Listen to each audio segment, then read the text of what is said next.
Other guides from around the world are showing they're getting particularly creative in what they do. Cambodia, their guide in the shape of its world-famous Angkor Wat temple, developed with the help of school children who were surveyed about what they most commonly eat.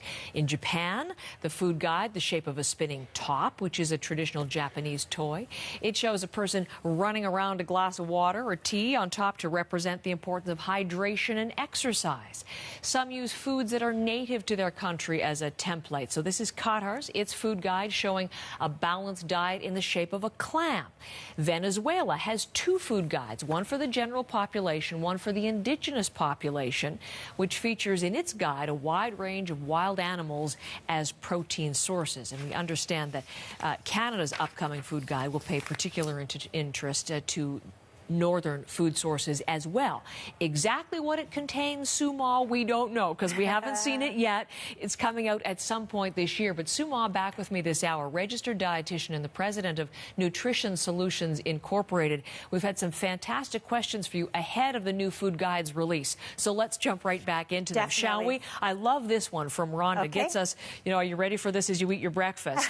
Rhonda Evans, I am curious how crickets and mealworms might fit into the guide. They're a sustainable, high-protein, low-calorie alternative to meat soup. Yeah, indeed, Rhonda, you are correct. And she's probably a trendsetter here. Now, we're seeing new products using cricket flour, cricket pasta on the market now. A lot of members of our morning news team use it for their children. And I was just going to say, it's a good source of protein. Yes. The powder version is nice because you can use it in smoothies, sauces, baked goods, and you don't really get that crunch. You don't know you're eating it. Now, it does contain protein, but you have to eat an awful lot of it. So about a quarter pound of crickets might give you anywhere between 13 and 20 grams of protein. So that's a substantial amount. I think it's going to take some time to get used to it, but definitely it is a sustainable source of protein. It'll be interesting because we're being told that we're going to be directed away from perhaps meat as a source of protein to looking at other sources, plant-based food, and maybe the guide will include this type of alternative as well. Right. Geez Louise, I'm going to assume her name is Louise. Okay. But Louise has raised three really good questions, so let's delve into those. Number one, she writes, there should be a difference between children and adult food guide. For example, milk is great for kids, but unnecessary for adults. Is this an important thing to keep in mind as we look at the guide when it comes out? All of us need different foods at different stages of life, and milk is an excellent source of calcium and vitamin D, which is important for bone health at every stage of life. So children need it to maximize their bone health.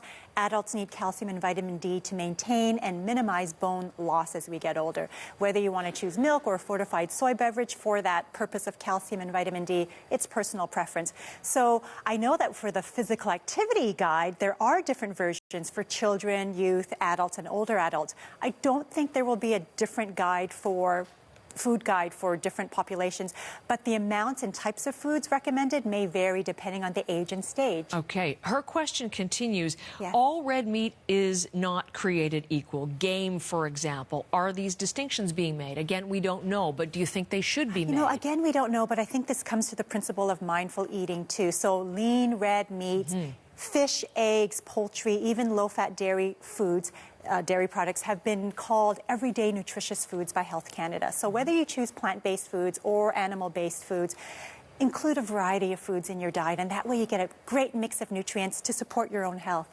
This is supposed to give us, as we talked last hour, how to eat, but also, of course, it's what to eat. And then the last point that Louise makes is things that she considers very effective. That's DASH, and you were explaining that to me off camera. We can look at that. And Mediterranean diets, they are the best. Well, the DASH diet stands for Dietary Approaches to Stop Hypertension, and it's a proven diet to help lower high blood pressure in those who have hypertension. The Mediterranean diet is well known. It's one of the best diets to reduce your risk of heart disease. And both of those diets are very similar to the food guide, in fact, because they're based on the principles of eating whole grains, fruits and vegetables, nuts, seeds, some plant-based proteins, canola oil, olive oil, all of those foods, which are all part of a healthy eating pattern. Okay. I know you don't want to comment on this, and that's fair, but one of the things that struck me in the comments we've had from our viewers is the deep degree of suspicion and cynicism about the degree to which lobbying and politics goes to inform the food guide. So there are a lot of people who say they do not trust what the government says to eat. They do not trust what Big Food says to eat. They're going by what information they have themselves sourced. So that's reflected in this comment from Hélène Côté, for example. My guide: eat a wide variety of foods as close to Mother Nature provided them, and listen to your body. And then someone else who didn't attach a name wrote to say, why don't you just tell people what will make them healthy, and let's ignore all these, government and business sources. So why don't we end our conversation with you on that? What is your guide as a dietitian? What's your approach to just overall healthy eating? Keep it simple. At every meal, half your plate should be vegetables or fruit. That way you're getting enough of these plant-based foods that can protect us from disease. Second thing is get enough protein every day, and especially at breakfast, which is important for you and the crew here because you start so early in the morning. Eat with your family, friends, enjoy food, and cook foods from scratch. Those would be my top 4 principles for healthy eating for everyone. I love it. You have made the point this morning that people should contact a dietitian. And as I listened to you do that, I thought maybe people listening to us will think that's going to be too costly. I can't afford that. But you have some sources for people to pursue this a little bit further. Let's talk about that. So dietitians.ca is the website. Dietitians.ca. Spelled with 2 T's, dietitians.ca. Okay. Click on the link, speak with a dietitian.